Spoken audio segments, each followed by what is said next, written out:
We preview. En 5 jours. Parce que mardi, mercredi, jeudi, vendredi et samedi, il y aura de la preview samedi. Hein, on n'a pas le choix, vu qu'il y a des matchs dans la nuit de vendredi à samedi. Voilà, merci Adam Silver et le planning de la NBA et du play-in, c'est un plaisir. Voilà, donc pour ceux qui veulent des détails sur notre agenda, sachez qu'il y aura un grand Rex le samedi et que 8 heures plus tôt, on sera en tournage. Ouf, oui, 8 heures plus tôt, oui, enfin bref, allez, c'est comme ça, ça s'appelle l'agenda. Ah, quelle vie de merde. Non, on rigole évidemment, c'est trop bien. Nous sommes ensemble chaque jour pour cette semaine de transition entre la saison régulière et les playoffs. Et il y a d'autres gens qui ont un agenda chargé dans cette série, ce sont les médecins des Bucks, mais on va en reparler. Tout à fait, plein de choses dont on va devoir parler. Aïe. C'est qu'ils ont un agenda. Aïe. Ah bah eux là, ils sont sous pression. Mets-toi en mode avion, Gilbert. Parce que ils ont Doc Rivers. Ouais. Doc Rivers au téléphone. C'est bon? C'est comment? Il est comment? Ça va? Ouais. Adrien, il a mangé? Tu me donnes les updates. Tu m'oublies pas. Aïe, on ne rigole pas de la santé. Bucks Pacers. 3e, 6e. Exactement, on va parler de cette série. Dans tous les cas, on fait les gros rappels, évidemment. Si vous voulez vous éclater, il y a un apéro, tout simple, on appelle ça un free flow de plus de 8 jours et quart. Qui est 191 minutes. Qui est sur cette chaîne, exactement. On fait le tableau complet des playoffs avec Simon, Alex et Bibi et Léon à la prod. Vous pouvez vous régaler avec ce long format. Là, on rentre dans le détail de cette série dont... Si on suit le free flow, Alex et Simon font passer les Bucks au second tour et Bibi les Pacers. T'es comme ça, tu spoil la preview d'entrée, toi. Non. Il y a peut-être des gens qui n'ont pas vu le free flow, là. Mais allez. On se réveille. On y va. Et il n'y a que 191 minutes, allez, on se dépêche. On va jouer au bracket. On y va. Ah, c'était hier. Allez. Désolé, les gars. Et les filles. Ah oui, c'est vrai, vous pouvez plus jouer au bracket. Ah non, c'est bon. Ça, là, c'est bon. C'est fait. Ouais, on y va. Non, mais on est sur une série, en effet, avec une belle confrontation. Plein de choses dont on va parler, évidemment, avec les classiques dynamiques entre les deux équipes. Ouais. On revient un peu sur ce qui se passe parce que les dynamiques sont pas les mêmes. Ah non, je te confirme. Les infirmeries, dynamiques. Est-ce que tu as changé de coach pendant la saison ou pas? Est-ce que tu as fait des gros recrutements pendant l'été ou pas? Est-ce que tu as une attaque qui court ou pas? Combien de coachs tu as eu ou pas? Voilà. Donc la dynamique, il y a pas mal de choses à raconter. Évidemment. Ensuite, on ira dans le bureau de qui? Du coup, de Doc Rivers et de Rick Carlisle. De Rick Carlisle.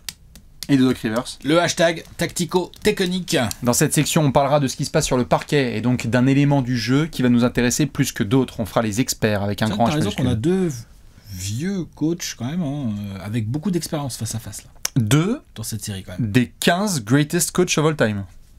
Doc Rivers, il est dans les 15? D'accord. Non, je sais pas, vas-y. Mais je sais pas, tu sais quoi? Je suis surprised. Tu sais quoi, on dit? Is Doc Rivers one of the 15 greatest coaches of all time? Je sais pas, on va voir. Faudrait que je fasse une liste. Ah ouais. En 2022, il a été nommé dans le top 15. Mais c'est par qui? C'est TéléZ. Ok, il faudrait que je regarde ça plus près parce que je pense que j'ai la place pour faire un top 15 de coach sans mettre Doc Rivers quand même. Hein.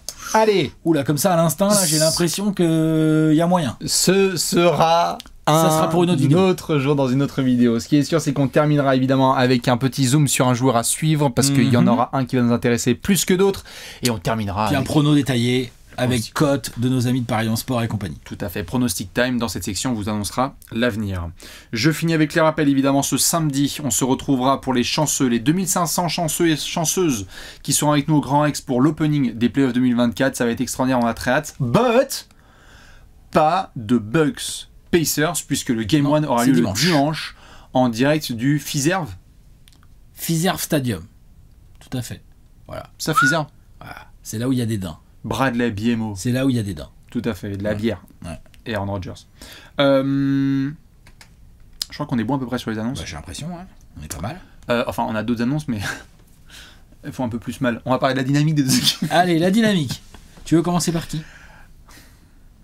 Alex, on peut pas démarrer cette vidéo sans parler quand même de l'info qui est tombée ce mardi et qui évidemment a tenu la NBA en apnée ces derniers jours. Comment ça se passe au niveau d'Yanis?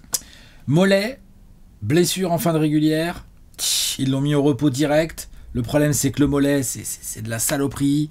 On le sait, c'est du repos.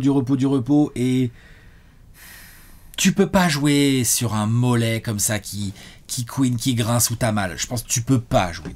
Tout à fait. Tu faut que ça se résorbe, faut que ça se referme. Blessure musculaire, je suis pas médecin, je sais qu'il y a beaucoup de médecins dans la communauté qui vont expliquer ça beaucoup mieux que moi. Bien sûr. Notamment mes préférés, les médecins de Twitter. Les analystes médicaux de Twitter. Je suis chaud, allez-y, taguez-moi, je veux bien discuter mollet. Mais en tout cas, j'ai l'impression que tu peux plus facilement jouer sur des petites blessures de genre oui, la cheville elle a un peu tordu mais il s'est reposé, on strappe ça tout ça et il va jouer, ou parfois un doigt ou des trucs comme ça. Là le mollet, clairement on savait pas trop. Là les Bucks ont annoncé que il y avait de fortes chances, enfin risque, que Giannis ne soit pas là. Là j'avais le tweet, je peux vous le ressortir, de Adrien Wojnarowski qui nous dit, qu'est-ce qu'il nous dit exactement, le wording choisi: The Milwaukee Bucks are preparing to be without the two-time MVP Giannis Antetokounmpo for the start of their opening round series. Ah oui, le start of the opening, ça c'est combien de matchs ça? Parce que si c'était juste le Game 1, pourquoi t'écris pas Game 1, tu vois? Genre without pour le Game 1. Tout à fait. Donc ça pue. Et en termes de dynamique, là en termes d'analyse et d'expertise, les Bucks avec ou sans Giannis, on a quand même une petite idée de à quel point ça pue, je veux dire, tu vois. Bien sûr, surtout que, comme tu l'as dit là, on va pas reparler de l'importance de Giannis, on va pas reparler aussi de la production de Giannis face aux Pacers. C'est ça le demain, l'autre. Cette saison, il y a eu du match à 50, du match à 60, il y a eu évidemment le ball gate, avec la récupération de ballon, on se demandait si la balle devait revenir à Giannis puisqu'il a mis plus de la soixantaine. C'est pas juste un former MVP des finales et un des meilleurs joueurs de la planète qui est absent, un des meilleurs défenseurs, un des meilleurs attaquants, un des joueurs les plus dominants. C'est aussi un joueur qui, face à ces Pacers, pouvait nous coller et pourrait en soi nous coller une série à 50 points de moyenne. Je suis très très sérieux. Je suis d'accord. En revanche, il faut quand même préciser que tu seras forcément d'accord avec moi parce que je vais être sur du factuel, c'est dans des défaites. Enfin, 5 fois ils se sont affrontés, il y a 4 défaites. Donc attention. Et les Pacers, en effet, se sont toujours très bien sortis face aux Bucks cette saison. C'était, je crois, pour la majeure partie, si ce n'est quasiment toute, avant le trade de Siakam, ou il y a eu depuis tout avant le trade de Siakam et avant le changement de coach côté Bucks. J'aimerais même être encore plus précis, voire drôle pour ceux qui aiment l'humour.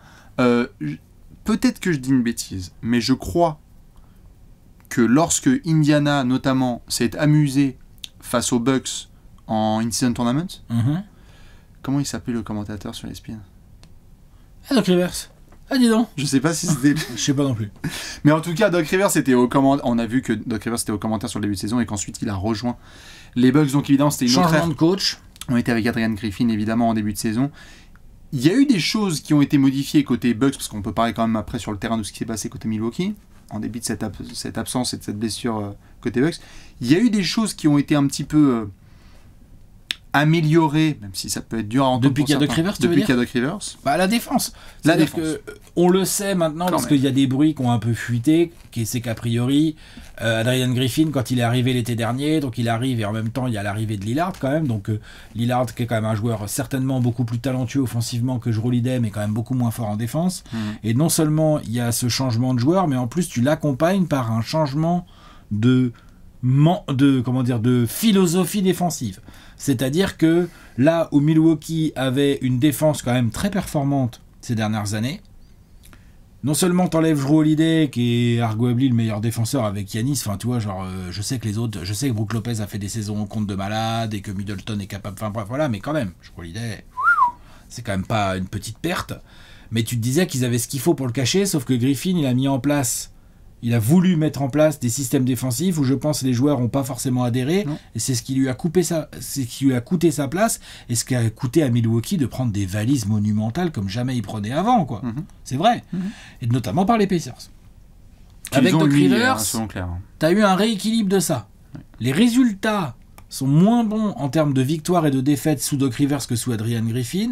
En revanche, à l'abord des playoffs, moi j'avoue que je pense que je préfère les Bucks de Doc Rivers que ceux d'Adrian Griffin. Parce que là, le problème, c'est qu'il va sûrement devoir démarrer sans Giannis.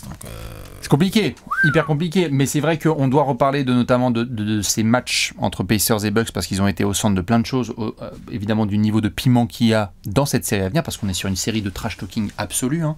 On a eu Malik Beasley qui a dit qu'il avait très très hâte avec ses coéquipiers de retrouver les Pacers parce que ça allait être sale pour eux. Ouais, quand même, attention. Il va falloir assumer tout ça. Hein. Alors tout à fait, on a des Pacers qui évidemment disaient non, on a pris la balle, désolé pour les 64 points de Giannis, mais on a un mec dans notre bout de banc qui a mis les 2 premiers mois de 5 à NBA, donc on prend le ballon.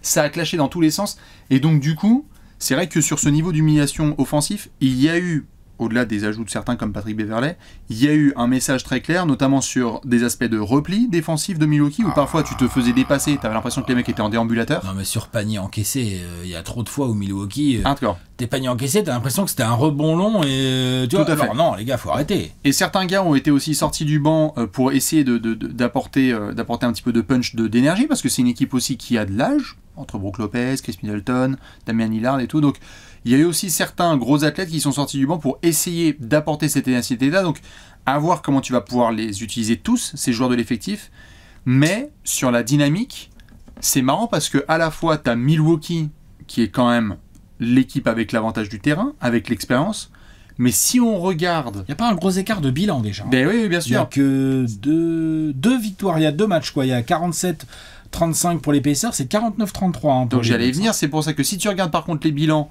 et la façon dont les confrontations ont eu lieu pendant la saison, c'est pas vraiment le grand daron qui vient tabasser le petit Pacers qui en fait... Et d'ailleurs, si je dis pas de bêtises, de retour en play-off depuis la première fois, c'était quoi? C'était quand il y avait Sabonis et Oladipo, la dernière fois qu'ils étaient en play-off. Ouais. C'est le retour des Pacers d'ailleurs en play-off, on peut en parler dans la dynamique, c'est quand même une franchise qui retrouve les play-offs depuis Liberton, All-Star, début de saison de fou furieux, meilleur passeur de la ligue, après il y a une blessure en milieu de saison qui fait du mal à son rythme, il a mis du temps, il est revenu un peu trop vite, et derrière il est revenu un peu trop vite, il voulait jouer le All-Star Game, tout ça, et après ça a été dur. Et puis il y a des bonus aussi, enfin je veux dire, pour ceux qui n'ont pas tous les aboutissants, si t'es All-NBA, t'as des bonus de thunes, et pour Haliburton, ça va être compliqué dans certains cas. Ouais, enfin ça va, il a un petit contrat qui devrait lui permettre de remplir son frigo quand même, je pense. Trade. Si t'as un tournage d'apéro prêt pour gagner 30 millions, je pense que tu le tournes. Ça dépend combien tu gagnes. Ça dépend qu'est-ce que ça te coûte. Bref, trade de Siakam. Énorme.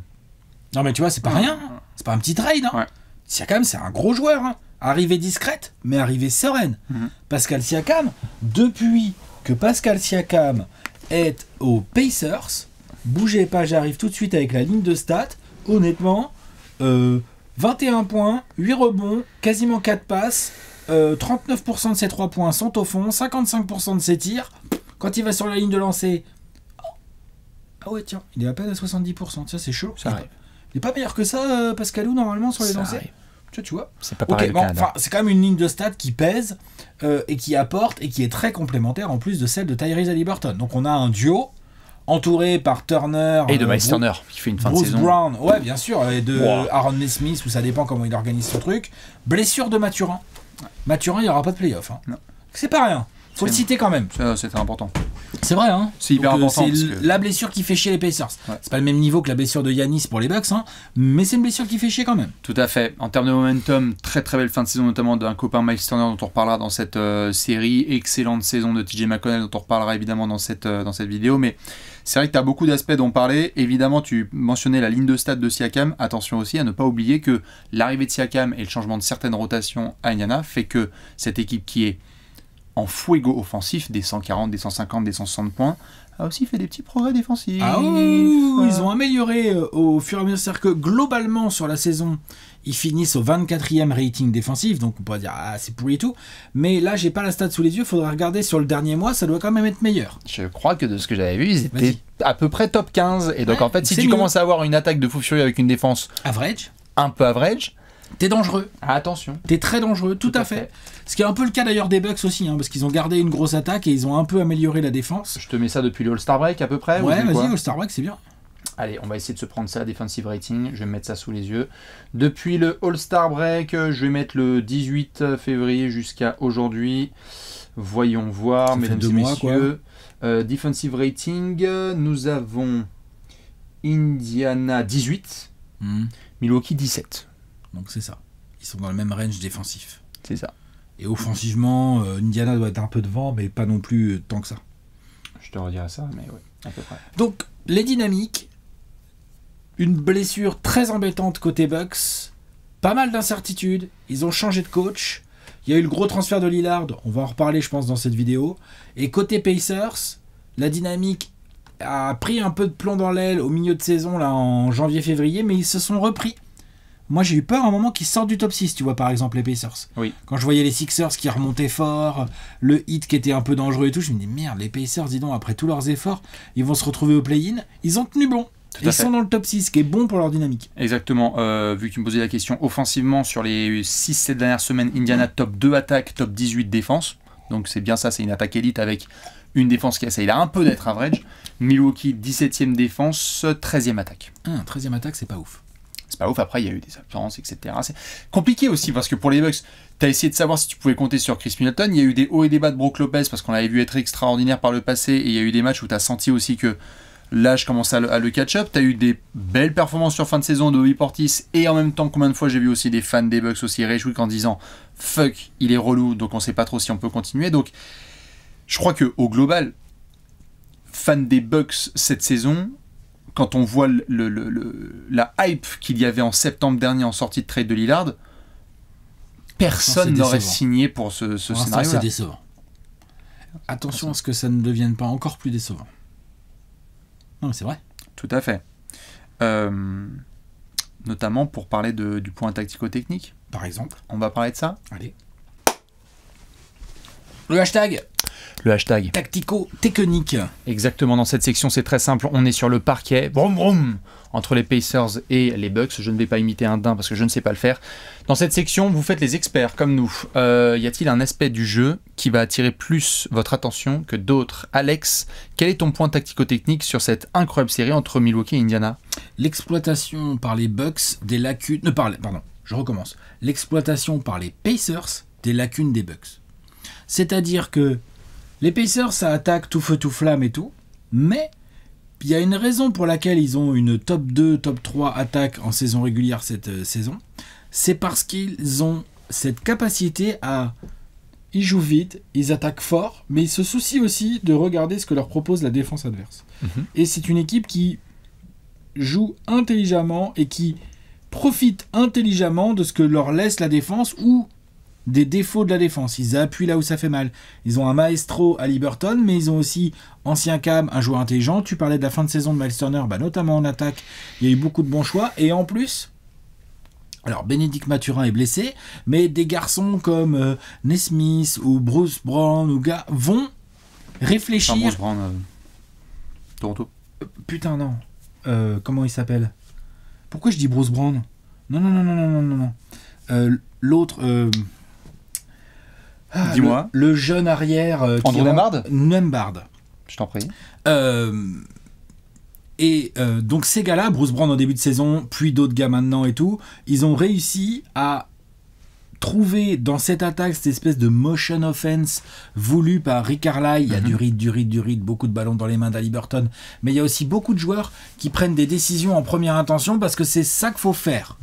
Ça, ils savent bien le faire. Et quand tu vois comment ont défendu les Bucks toute la saison, quand tu vois les largesses défensives qu'il y a sur leur ligne arrière, quand tu vois que Giannis va peut-être pas être là pour faire le free safety et aller faire des aides à droite à gauche et tout, quand tu vois comment ça grince parfois dans les genoux de Brook Lopez ou de Chris Middleton sur certains déplacements latéraux, moi je me dis que un des gros points tactiques, c'est est-ce que ces Pacers peuvent arriver en mode playoff et quand ils peuvent jouer vite, ils vont jouer vite. Oui. Mais quand Milwaukee va casser le rythme, jouer un peu plus lentement, faire ou des fautes, ou monter la balle plus doucement, ou faire se craquer un peu en repli défensif pour obliger les Pacers à jouer en demi-terrain, est-ce que là, le bon mouvement de balle des Pacers peut également se traduire par ah bah ouais, bien joué. Pascal Siakam, là, il y a Bobby Portis sur le terrain. Ah bah ouais, tout le monde s'écarte. Et vas-y Pascalou, joue-nous Bobby.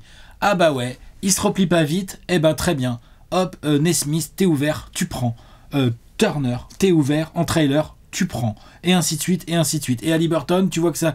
Et tu y vas. Ou alors, tu ramènes le fameux Bobby Portis ou un Chris Middleton parce que tu vois que ça va pas, tu le ramènes dans le pick and roll, tu le joues au large, tu joues Brook Lopez, tu vois ce que je veux dire? De l'adaptation tactique, parce que on peut discuter du coaching de Doc Rivers, et on va en discuter peut-être aujourd'hui, mais surtout tout au long de cette série. En revanche, il y a beaucoup d'expérience dans cette équipe des Bucks. Donc même sans Giannis, ils vont arriver, ils vont réfléchir, ils vont dire ok, faut pas que ça joue trop vite pour nous, on veut éviter telle et telle et telle situation, tu vois. Mais il y a tellement de trous là sans Giannis dans l'organisation tactique défensive des Bucks, et même défensive, tu vois, notamment des Bucks, que les Pacers vont forcément avoir des choses à exploiter.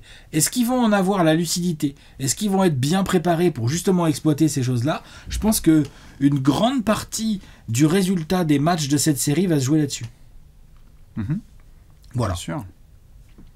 Ah ben de toute façon, ça c'est...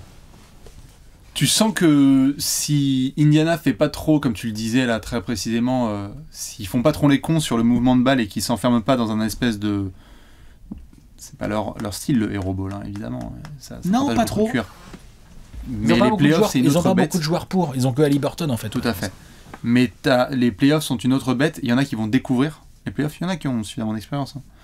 Soit entre Siakam, même Turner a joué un petit peu. McCollum ouais, enfin vite fait. Au niveau expérience, c'est vite fait quand même. Mais c'est beaucoup plus à Milwaukee, évidemment. C'est des mecs qui ont beaucoup plus d'expérience que ça. Donc c'est vrai qu'il va falloir être quand même bien discipliné. Et c'est quelque chose qui joue beaucoup en playoff, c'est est-ce que tu es capable d'exploiter les lacunes de ton adversaire? Si oui, ces Pacers vont continuer à scorer comme des porcs. Et bah, ça sera plus compliqué pour Miami de gagner pour Milwaukee de gagner des matchs. Ça a été un des trucs un peu parfois frustrant quand tu regardais les Pacers cette saison de te dire ils ont le talent et les armes pour, mais il manque de cette discipline de punir là où ça fait mal, parce qu'ils ont surtout un type registre rythme. Pas tellement. Moi j'aime bien les équipes qui ont un style comme ça, un registre et qui y vont à fond et tout, parce que je pense qu'en régulière c'est aussi comme ça que tu gagnes des matchs. Juste faut avoir conscience que là le défi qui va leur être proposé va être différent. Bien sûr. Je vais partir sur la bataille des pivots. Oula. Des pivots qui s'écartent. Des stretch five. Brook Lopez, Miles Turner, certains garçons qui pourront être utilisés en 5, ou une sorte de 5, dans certains schémas offensifs et défensifs, comme tu en as parlé avec du Bobby Portis, ou peut-être des Obi Toppin, qui pourront venir, ou Isaiah Jackson, ou d'autres garçons comme ça. Brook Lopez a souvent été mis en haut d'une espèce et de manière logique, une espèce de montagne, Splash Mountain, où on disait terrible de devoir affronter un pivot qui défend vachement bien l'arceau et en même temps est capable de stretch à 3 points. Qu'est-ce qu'il y a de plus proche de Brook Lopez que Miles Turner? J'avoue. C'est une des rares séries que Brook Lopez va jouer dans sa série, dans sa carrière, les Bucks vont jouer dans leur récente histoire, où il y a un semblant de similitude entre le pivot qu'ils ont dans leur équipe et le pivot qui est en face. Évidemment, différents types d'expérience, différents types même de détails défensifs, hein, évidemment, parce que les lectures ne sont pas les mêmes, mais pour un joueur comme Brook Lopez, qui est censé, compte tenu de son historique, être le meilleur pivot de cette série, la dynamique ne nous montre pas ça.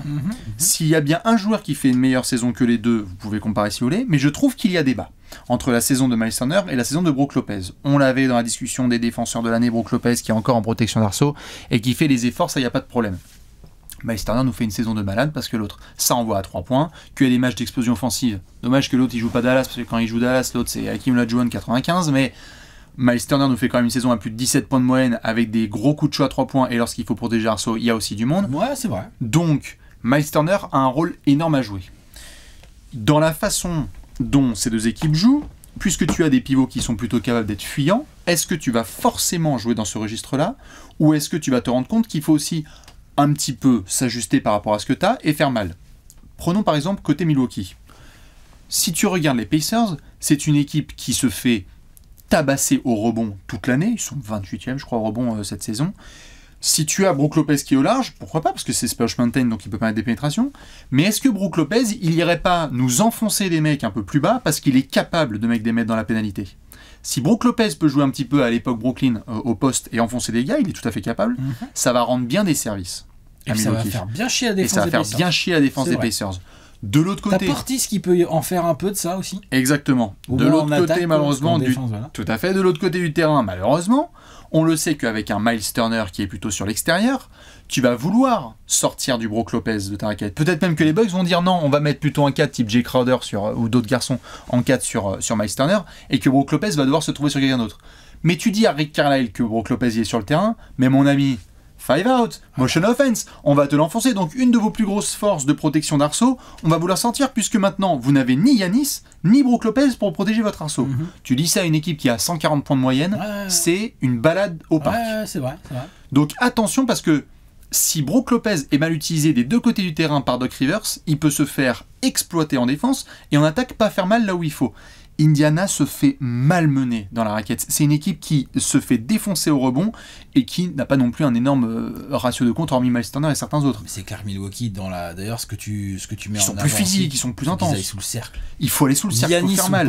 Faut aller sous le cercle. Il faut aller sous le cercle. Et donc, exactement. Donc, c'est bien d'avoir des snipers comme Damian Lillard, comme Malik Beasley, comme Chris Middleton qui vont pouvoir jouer un petit peu mid-range, etc. Mais là où t'as ton pain béni côté Milwaukee, c'est dans la raquette. Si tu veux tenir ce rythme offensif avec Indiana, c'est leur faire mal, c'est faire prendre des fautes, c'est faire en sorte qu'ils se retrouvent avec Jalen Smith en hésitation avec Isaiah Jackson.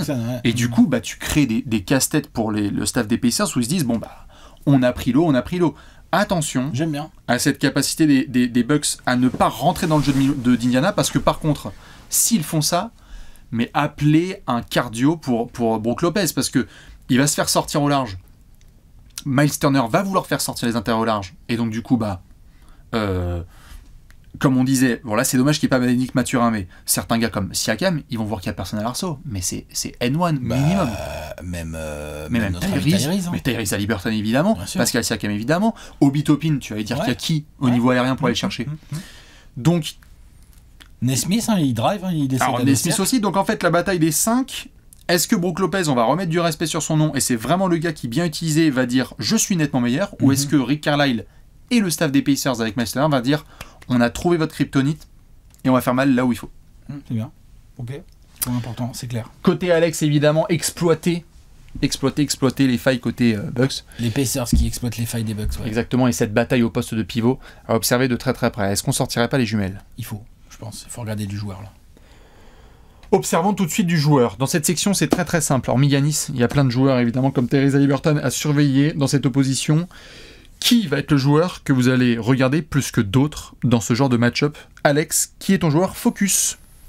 Damian Lillard. Et si je fais ce signe-là, c'est pas parce que je pense au Money Time. Damian Lillard, c'est bien. On a vu d'ailleurs pendant la régulière, il a eu une régulière compliquée, il a parlé des problèmes perso, il a eu du mal à... Il fait des stats, mais avec peut-être des moins bons pourcentages que d'habitude, adaptation difficile. Il a su surgir dans plusieurs Money Time, sauver la peau de Milwaukee dans plusieurs matchs. Avec ou sans Giannis d'ailleurs. Avec ou sans Giannis, avec des tirs qu'on connaît. Hein. On est là, on dit aux défenseurs, gros, tu laisses shooter Lillard à 9,50 m, t'as pas envie de gagner en fait. Enfin, tu vois, voilà. Hein. On sait, il sait faire ça, Damian Lillard. Sauf que là, dans cette série, c'est tout autre chose qui va lui être demandé.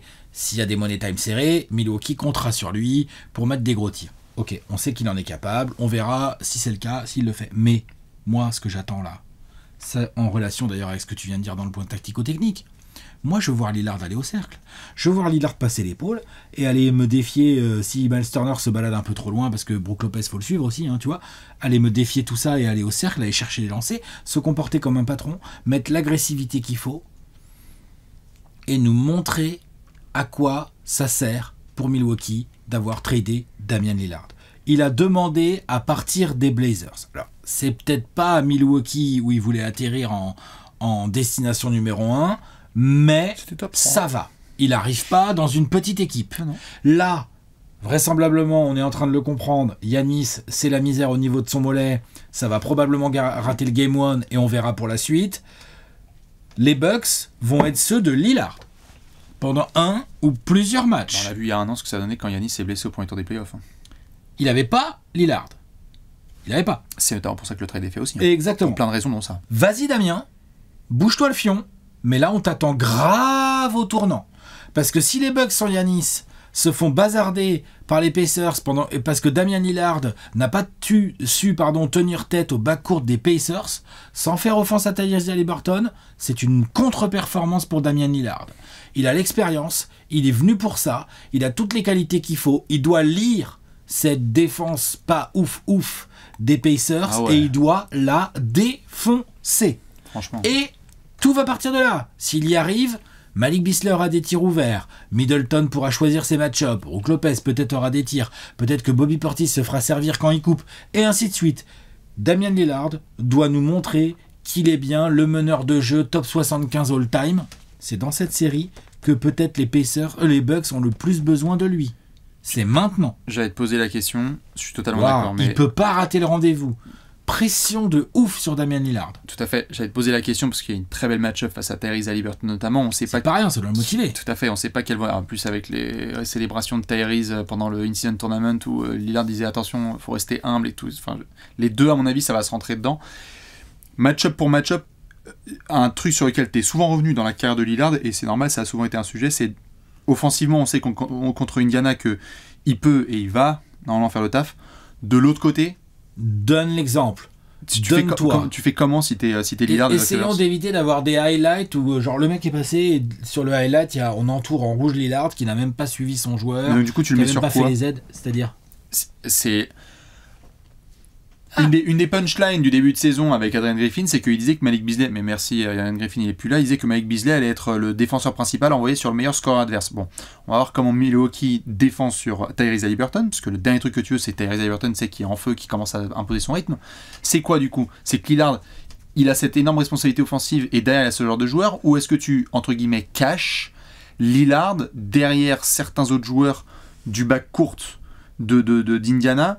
Et donc à ce moment-là, quoi, tu vas dire les Pacers ne vont pas essayer d'exploiter la présence de Lillard défensivement sur le terrain? On verra, t'as raison.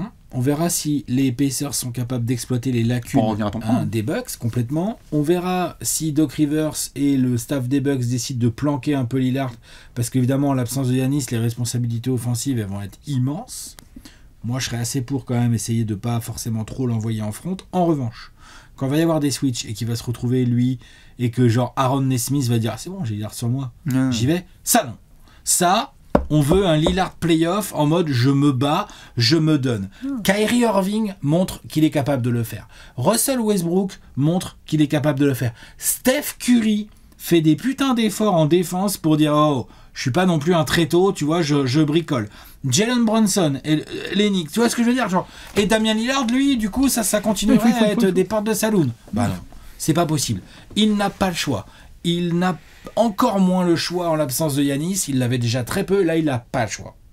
Il doit envoyer 30 points par match avec des bons pourcentages et à aucun moment on doit se dire ah putain, ils ont encore attaqué sur Lillard, c'est encore un panier facile, tu vois. On doit pas se dire ça. Peut-être qu'il va envoyer... Il n'a pas le choix, il a une énorme pression sur lui. Peut-être qu'il va envoyer pas de Bev sur Tyrese. Pourquoi pas? Ils peuvent mettre pas de Bev titulaire, ça peut être un coup de poker, jouer small tout de suite, parce que y a des choses à tenter. On va voir ce que va faire Doc Rivers. Ce qui est sûr, c'est que Damian Lillard va jouer des grosses minutes. Damian Lillard va jouer quoi? 35, 36, 37, 38 minutes par match. Donc, il va y avoir des situations défensives dans lesquelles il va devoir se craquer. Il va devoir venir se battre un peu au rebond. Il va devoir de temps en temps profiter d'accélérer le jeu pour avoir des tirs en première intention. Il va devoir se donner en termes d'intensité et d'effort. J'ai aucun doute sur le talent de Damian Lillard. J'ai aucun doute sur son éthique de travail, le fait d'être prêt physiquement pour jouer et tout. En revanche, parfois, en termes de dureté et de focus sur la durée d'un match, notamment en défense, il m'a fait bader. Et là, les Bucks peuvent pas se permettre. C'est clairement le joueur que je vais regarder le plus. Si ça sort les trompettes, genre début de série là. Si on n'avait pas Giannis et qu'on s'est fait sortir, on est désolé les gars. Lillard n'a rien pu faire. Comment ça, il n'a rien pu faire? Ok, ils ont du talent les Pacers, mais attention, le favori de base normalement avec l'expérience dans cette série, c'est Milwaukee. Qu'on commence pas à changer les donnes.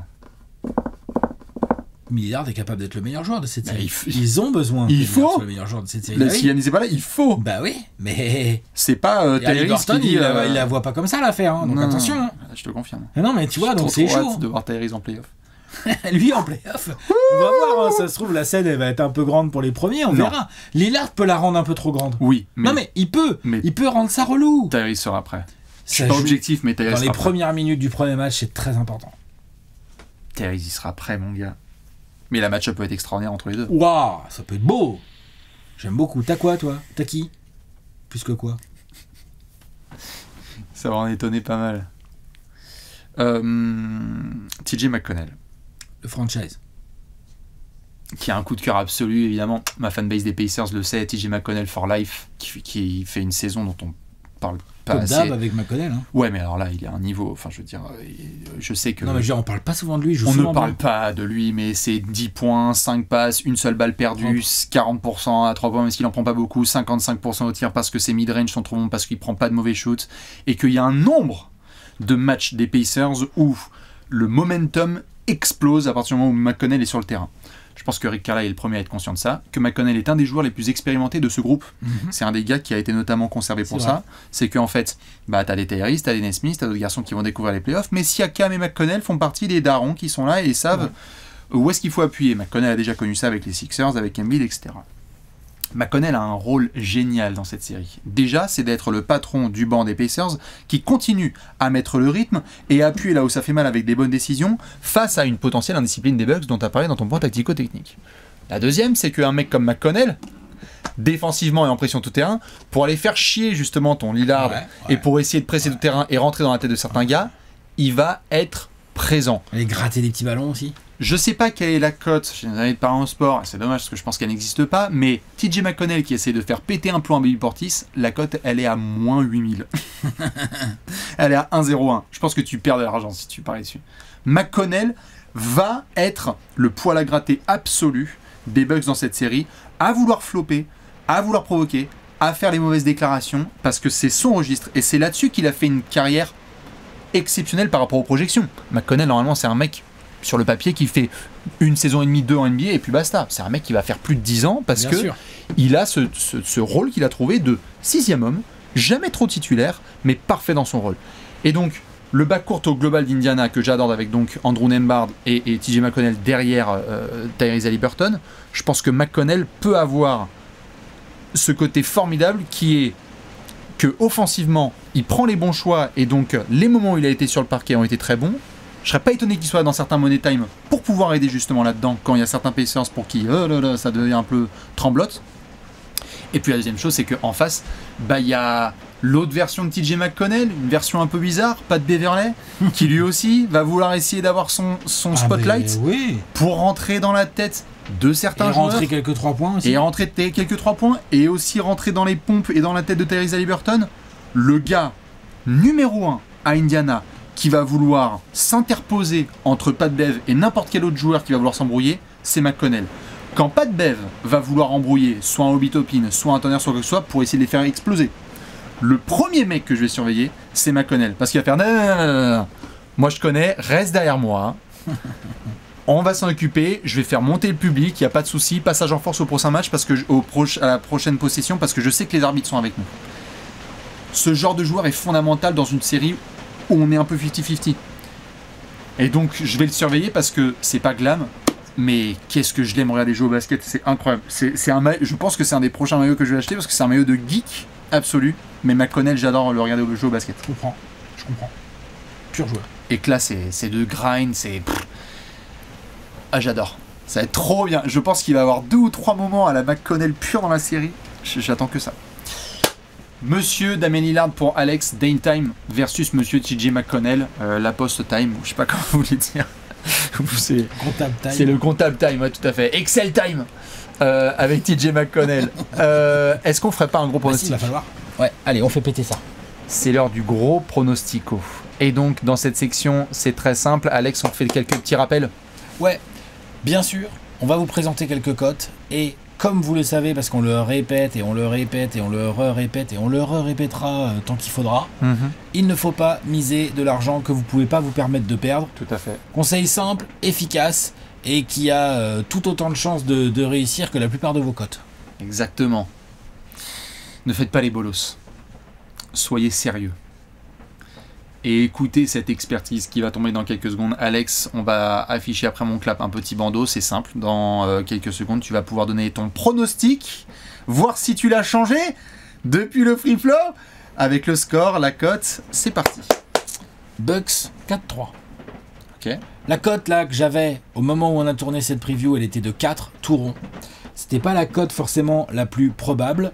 Attention, en fonction de l'état de santé de Giannis, il y a de fortes probabilités pour que ces cotes bougent. Parce que forcément, on vous cache pas que ça influe quand même quand le meilleur joueur d'une des deux équipes peut éventuellement rater un ou plusieurs matchs, ça influe forcément sur les cotes. Toujours est-il que moi je vois 4-3 Bucks. Ils ont quand même l'avantage du terrain. Ils ont un gros public qui va les pousser. Le fait qu'il n'y ait pas Giannis est un évidemment gros désavantage, mais je pense qu'ils n'ont pas le choix. Ils ne peuvent pas, on verra, hein. Là la série n'est pas commencée, on verra ce qu'ils vont faire, mais ils ne peuvent pas prendre le risque de le perdre pour trop longtemps.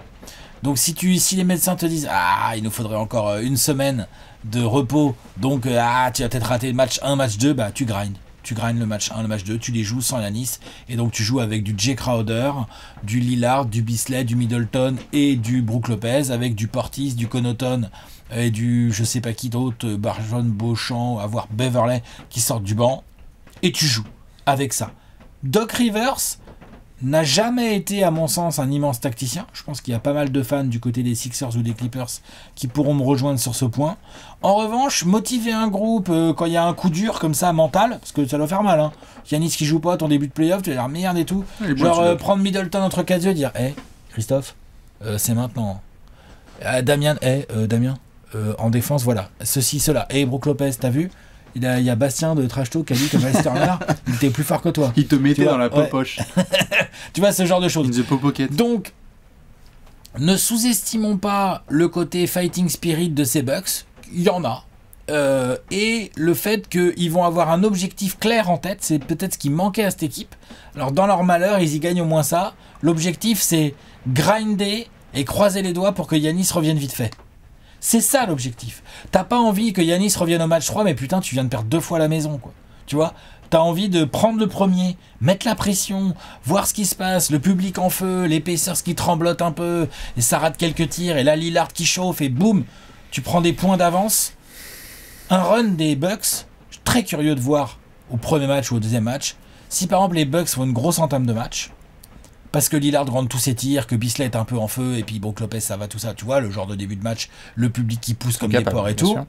Est-ce que derrière, ils sont capables, avec des Crowder, des Middleton, des Connaughton, de la motivation et du grind, des Beverley et tout, de garder cet avantage, de pas céder au rythme des Pacers et d'être efficace pour grinder des matchs. C'est ce qui manque aux Bucks. Hein.